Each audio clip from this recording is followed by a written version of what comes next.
Welcome to Wildwestfaces. Today's story talks about General Custer and his opinion of Wild Bill. You wouldn't think of Wild Bill and General Custer being in the same story, but they were during the same time period and they were well aware of each other. The remarks that Custer have to make about Wild Bill are quite surprising. We hope you'll enjoy this story here on Wild West Faces.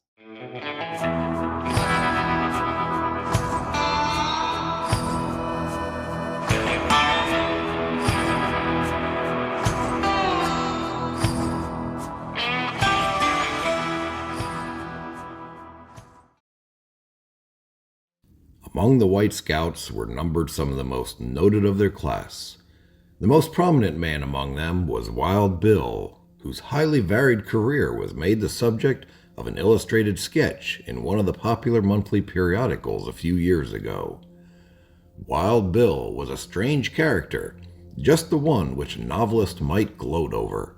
He was a plainsman in every sense of the word, and yet unlike any other of his class. In person, he was about 6'1" in height, straight as the straightest of the warriors whose implacable foe he was.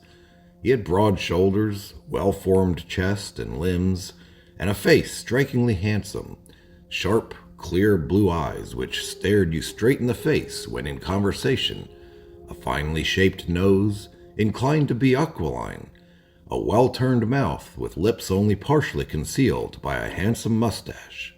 His hair and complexion were those of the perfect blonde. The former was worn in uncut ringlets falling carelessly over his powerfully formed shoulders. Add to this figure a costume blending the immaculate neatness of the dandy with the extravagant taste and style of the frontiersman, and you have Wild Bill. Then as now the most famous scout on the plains, of course. Whether on foot or on horseback, he was one of the most perfect types of physical manhood I ever saw. Of his courage, there could be no question. It had been brought to the test on too many occasions to admit of a doubt. His skill in the use of the rifle and pistol was unerring, while his deportment was exactly the opposite of what you might expect from a man of his surroundings. It was entirely free from all bluster or bravado. He seldom spoke of himself, unless requested to do so. His conversation, strange to say, never bordered either on the vulgar or blasphemous. His influence among the frontiersmen was unbounded. His word was law, and many are the personal quarrels and disturbances which he has checked among his comrades by his simple announcement that this has gone far enough, if need be followed by the ominous warning that when persisted in or renewed, the quarreler must settle it with me. Wild Bill is anything but a quarrelsome man, yet no one but himself can enumerate the many conflicts in which he has been engaged, and which have almost invariably resulted in the death of his adversary.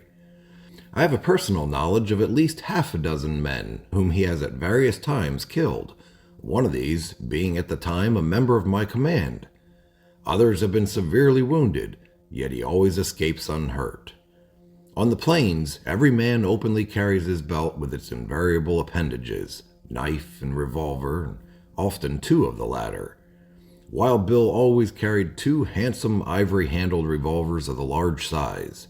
He was never seen without them. Where this is the common custom, brawls or personal difficulties are seldom, if ever, settled by blows. The quarrel is not from a word to a blow, but from a word to the revolver, and he who can draw and fire first is the best man. No civil law reaches him. None is applied for. In fact, there's no law recognized beyond the frontier but that of might makes right. Should death result from the quarrel, as it usually does, no coroner's jury is impaneled to learn the cause of death, and the survivor is not arrested. But instead of these old-fashioned proceedings, a meeting of citizens takes place. The survivor is requested to be present when the circumstances of the homicide are inquired into, and the unfailing verdict of justifiable self-defense, etc., is pronounced, and the law stands vindicated. That justice is often deprived of a victim, there is no doubt. Yet in all of the many affairs of this kind in which Wild Bill has performed a part, and which have come to my knowledge, there's not a single instance in which the verdict of 12 fair-minded men would not be pronounced in his favor.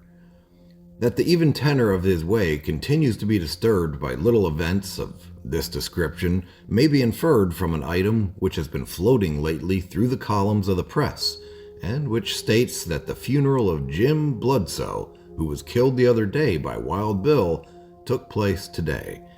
It then adds, the funeral expenses were borne by Wild Bill. What could be more thoughtful than this? Not only to send a fellow mortal out of the world, but to pay the expenses of the transit. Such was the type of man that Wild Bill was.